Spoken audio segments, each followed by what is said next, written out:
People are getting better at spotting greenwashed brands. And as it should be, we don't have time for businesses that don't take their environmental impact seriously. But keeping businesses accountable, that's harder than spotting dodgy advertising. We'd like you to meet someone who's taking that accountability into his own hands. My name is Jamie McCroskery. I am the CEO of Bluebird. Bluebird Climate uses machine learning to track a business's commitment to change. And with some unique strategies, Bluebird keeps itself accountable too. And this is how they do it.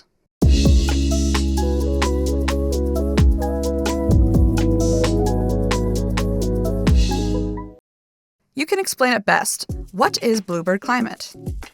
If you're producing products, most of your sustainability impact comes from the products that you produce. It's like, yes, your employees could be driving to work and then using electricity in the office, but like 95% carbon emissions come from the products in their supply chains.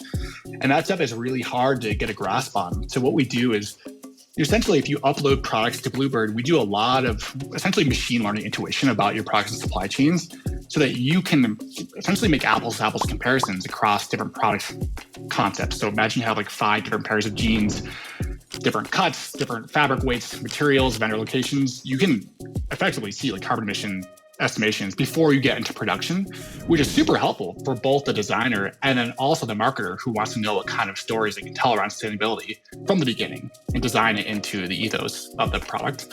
And so the idea is like, okay, you have this iconic, pretty easy to use sustainability decision-making software for your products. And then once you have all that data, because you have it in there, then you can press like a single button to then communicate that to Instagram and emails and on-site to your customers. So making software that brands actually want to use, not like something really, really complicated and archaic. And we also work with like a bunch of people from Patagonia and Levi's to take a lot of institutional knowledge about how to essentially assess carbon emissions and circularity. We bake all that knowledge into these computer algorithms that then like abstract all the complexity for people in the brands and say like, oh, you actually only need like these 5 pieces of data from your vendors, and then we can do all the rest for you. That's what sustainability is. It's carbon emissions and the waste calculations. You wrap that into something that's really useful for the brand so they can communicate to their customers, make better decisions. What is the history behind creating Bluebird Climate? I went to Glossier to help lead their technology department and do a bunch of experiments on different types of community projects they can build. And that's where I saw the sustainability problem firsthand. Their employees are all millennials who care about sustainability. Customers really care about it. Investors care about it. But like no one really knew how to essentially introduce sustainable products in a way that wasn't going to like blow up the business and also communicate that to their customers. It seemed like an opportunity to kind of like actually help make a difference because beauty, personal care, fast-moving consumer goods, apparel, and food and beverage are 3 of the top 10 carbon emitting supply chains. Yeah, there isn't like a ton of tooling to help them. Product developers and marketers tend to have to hire consultants. We essentially saw an opportunity to help use software to make it easier to produce low carbon products and then market that to their customers, which is what we do at Bluebird. What is circularity and how does it impact the environment? The 2 most important kind of source of environmental impact for the industry. One is carbon emissions, as you know, which is global warming, climate change. And number 2 is circularity. It's just waste. And the way, think about like plastic waste, like ends up in landfills or oceans, like 1 in 3 articles in landfills in the United States is essentially beauty and personal care products. And so the idea is like, if you can design for less material using either recycled components, so, recycled plastic resins, and also design for circularity, meaning like, it doesn't end up in a landfill, so it's either biodegradable or refillable or reusable or even just recyclable, then you're essentially diverting waste that would otherwise end up in somewhere that you don't like some landscape that you love, and actually goes back into the production stream, and it uses way less resources as well on the planet, which is always a good thing. Why was structuring Bluebird Climate as a public benefit corporation so important?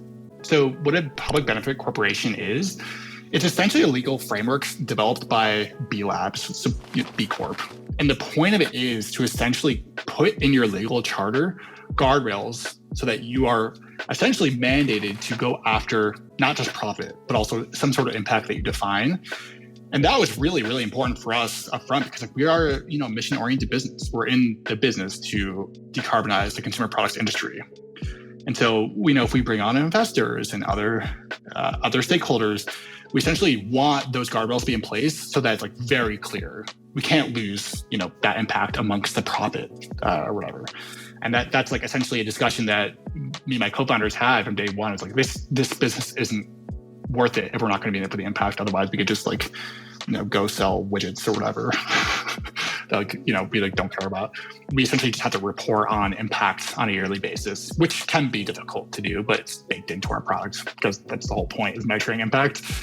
But it's really, really helpful to also signal to investors and customers that you're not greenwashing. You're essentially putting some real stake in the ground that you care about this stuff. So I would definitely encourage it. It's not difficult. According to Sprout Social, when brands are transparent and develop a history of transparency, nearly 9 in 10 people are more likely to give them second chances after bad experiences, and 85% are more likely to stick with them during crises. As Jamie said, greenwashing isn't something you want your company associated with. Trust issues are hard to undo. Consumers and founders alike are looking ahead to make businesses more compatible with the planet, and there's no room for posers. Oh, and speaking of looking ahead, what's been your scaling strategy for Bluebird Climate?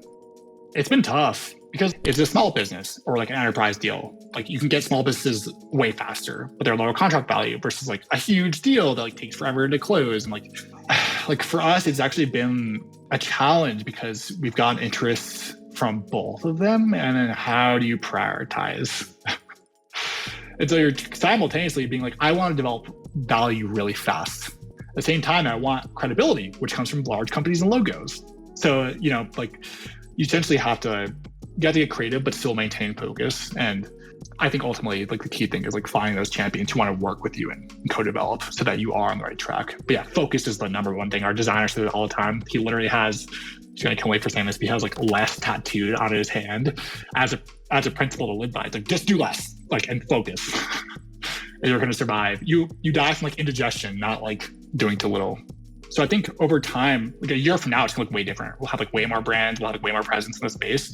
But by design, we're keeping it small now so that we are really sure that we're doing the right thing and can go to market. What advice can you offer aspiring entrepreneurs? Being really, really thoughtful from the beginning about what your vision is and what you're trying to accomplish as a company. That has made it way easier to hire, way easier to get through hard times. I think another one is perseverance. If you're a startup founder, also just know that things can be hard. I think Ben Horowitz said in Hard Thing About Hard Things, you're in a constant state of elation and just complete dejection, going back and forth.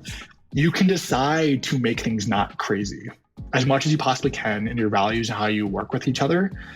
Also know that those things are going to come up and make your life a little crazy, but it's okay. You know why you're doing this and for yourself, and that should be the fire. And if you need, I would highly recommend finding other founder friends who you can get advice from too and support if you need it. But it's a fun journey and definitely encourage people to get on it.